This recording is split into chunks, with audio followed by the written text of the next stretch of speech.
मैंने पूरी दुनिया की दोस्ती के ऊपर तो बात नहीं की, मैंने दुश्मनी के ऊपर बात की है। मैंने लोगों को कहा है कि जिनके साथ आपकी दुश्मनी होती है ना, तो आप एक पिस्तौल लगाते हैं, ठीक है, काम चल जाता है। जब आपकी दुश्मनी खत्म हो जाए, सुलह हो जाए, और खास करके हमारी मुकद्दस किताब कुरान पाक को बीच में रख लिया जाए, तो आप ये समझ लें वो आपके साथ मुनाफिकत की जंग लड़ने लगे। इस मुकद्दस किताब को उन्होंने पढ़ने के लिए नहीं खोला, सिर्फ उन्होंने अपने इलीगल बेनिफिट्स लेने के लिए इस्तेमाल किया है। और उसके बाद आप दो पिस्तौल लगाएं, ये बहुत जरूरी है। और ये मैं पूरी दुनिया में लोगों को मैसेज दे रहा हूँ, ये मेरी बात सारे कान खोल के सुन लें। जिसकी बहन खूबसूरत है ना, एक या दो, उसके बड़े दोस्त होंगे।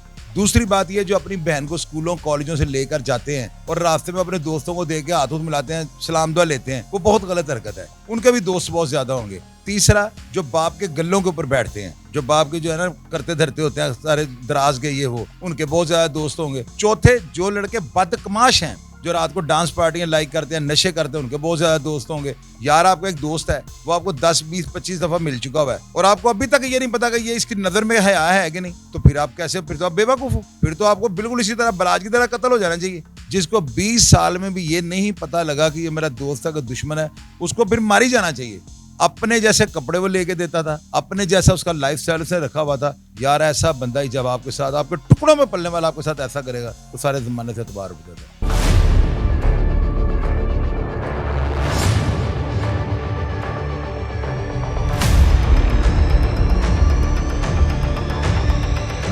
अस्सलाम वालेकुम नाज़रीन, पब्लिक पॉइंट न्यूज़ के साथ आपका मेज़बान साइम राजपूत आपकी खिदमत में हाजिर है और आप देख रहे हैं पब्लिक पॉइंट न्यूज़। नाज़रीन कराम, आज हमारे साथ शाहिद चौधरी साहब यहाँ पे मौजूद हैं और उनके पास एक मैसेज लेके आया हूँ दोस्ती के बारे में। तो जब उन्होंने कहा था कि अगर आपकी दुश्मनी हो तो एक गन रखें और अगर आपकी दोस्ती हो तो 2 गन रखें। ये क्यों कहा? सोशल मीडिया पर इनकी ये बात बहुत वायरल है, तो आए इनसे जानते हैं कि दोस्ती के बारे में अगर बिलाज और एहसन शाह के बारे में ये कहा गया है तो वहाँ तक ठीक है, अगर तो ये ऑलराउंडर दोस्ती पे बात आई है तो ये क्या मैसेज देते हैं, इनसे सुनते हैं। अस्सलाम वालेकुम। वालेकुम अस्सलाम बेटे, क्या हाल है? सर, कैसे हैं आप? अल्हम्दुलिल्लाह ज़बरदस्त। पहले तो बहुत बहुत शुक्रिया आपके टाइम देने का। आपके पास मैसेज ये है कि मेरे दोस्त की एक वालदा हैं, मेरा एक बचपन का दोस्त है, बहुत जिगरी दोस्त है। वो आपके व्लॉग देखती हैं आपके चैनल पे, ठीक है। उन्होंने जब से ये बात सुनी है ना कि वो एक गन रखने वाली हो 2 गन, तब से ना वो मेरा दोस्त मेरे पास नहीं आता। तो आप मुझे ये बता दें, क्या ये सारी दोस्ती पे आपने ये कहा है या बिलाज और एहसन शाह तक? मैंने पूरी दुनिया की दोस्ती के ऊपर तो बात नहीं की, मैंने दुश्मनी के ऊपर बात की है। मैंने लोगों को कहा है कि जिनके साथ आपकी दुश्मनी होती है ना, तो आप एक पिस्तौल लगाते हैं, ठीक है, काम चल जाता है।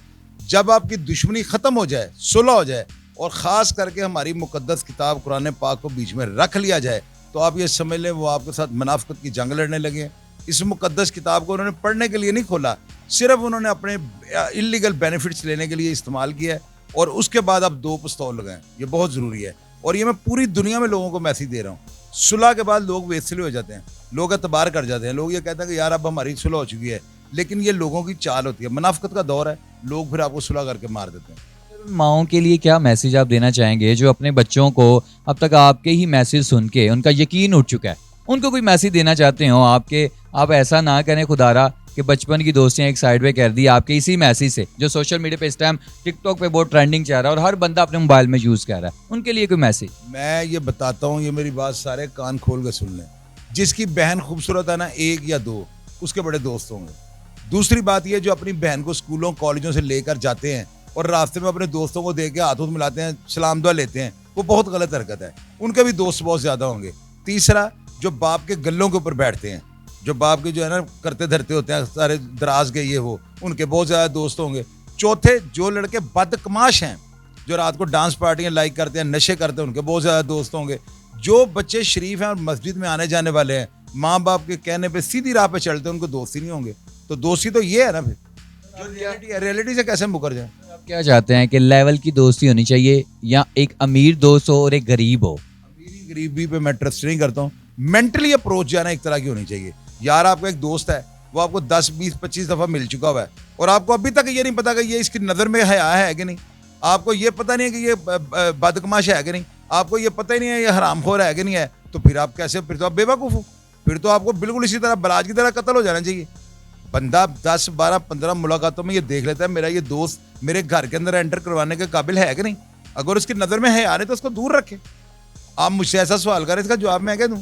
दोस्त को पुण्य नतार के जो है ना उसके घर जाएं, उसके घर जाकर देखें अंदर को ऊंचा तो नहीं बोलता, वो अंदर से चाय मंगवाता है, वो आपके लिए वैसे कप में पकड़ के लाया, प्लेट में रख के लाया है।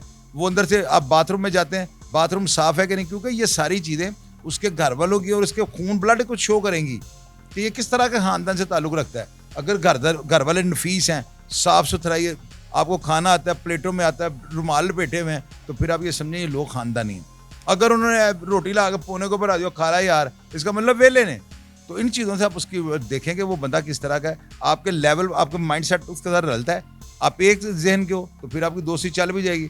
अगर वो और तरह का, आप और तरह को, दोस्ती नहीं होगी। अगर जिनकी 15-15, 20-20 साल से दोस्ती है तो एंड पे आके धोखा दे जाए तो फिर कैसे पता चलेगा कि ये नस्ली दोस्त था मेरा, कि जो 20 साल बाद भी मुझे आके धोखा दे गया। जिसको धोखा होता है ना उसको फिर धोखा होना चाहिए। जिसको 20 साल में भी ये नहीं पता लगा कि ये मेरा दोस्त है कि दुश्मन है, उसको फिर मारी जाना चाहिए। मेरे साथ धोखा कभी किसी दोस्त ने नहीं दिया, मेरा रिकॉर्ड है, 54 साल का मैं हो गया हूँ मेरे दोस्त, क्योंकि मैंने दोस्तों के साथ कभी ऐसा आजमाइश वाला काम ही नहीं किया। मैंने, अगर कोई दोस्त मेरा जिंदगी में मेरे काम आया ना, तो मैं आज भी उनका जिक्र करता हूँ, लोगों को बताता हूँ कि मेरे दोस्त मेरा असासा थे, मैं उनकी तारीफें करता हूँ। अगर आप ये कहें कि 20 साल बाद धोखा खाया तो फिर धोखा खाना चाहिए। सर मैं आपसे इजाज़त चाहूँगा, लेकिन लास्ट पे यही कहता चलूँगा कि पहले मैंने आपके व्लॉग के ऊपर रिएक्शन दिया था और लोगों ने मुझे कहा कि बिलाज जो है, कल को अगर ये एहसन शाह ना मारता तो कोई और मार देता, काम ही उनका ये था। तो ये आप मुझे ये बताएं कि उसके ऊपर भी तो FIR थी, बिलाज के ऊपर भी थी ना, वो भी तो डॉन का ही बेटा था ना आखिर, तो अगर वो मर गया तो वो ठीक नहीं है? यार देखे बात सुने, ठीक हर बंदे ने मरना है, हर जानदार चीज़ ने जो है ना फना होना है, ये तो कुरान पाक में लिखा हुआ है। लेकिन ये जो विश्वासघात है ना, ये जख्म नहीं सारी जिंदगी उसके घर वालों का भरेगा। क्यों? अपने जैसे कपड़े वो लेके देता था, अपने जैसा उसका लाइफ स्टाइल से रखा हुआ था, बिल्कुल एक लग्जरी जिंदगी उसने दी हुई थी। यार ऐसा बंदा ही जब आपके साथ, आपके टुकड़ों में पलने वाला आपके साथ ऐसा करेगा तो सारे जमाने से एतबार हो जाता है। जी, ये लम्हा फिक्र है, मेरी बात याद रखिएगा। जज़ाकल्लाह जी। ये थे हमारे साथ शाहिद चौधरी साहब, जो सबसे पहले आपको इन्फॉर्मेशन देते हैं, और इनकी बहुत बहुत शुक्रिया, दोबारा से आपका बहुत बहुत शुक्रिया, आपने टाइम दिया। नाज़रीन अपना ख्याल रखें, मुझे इजाज़त दें, अल्लाह हाफिज़।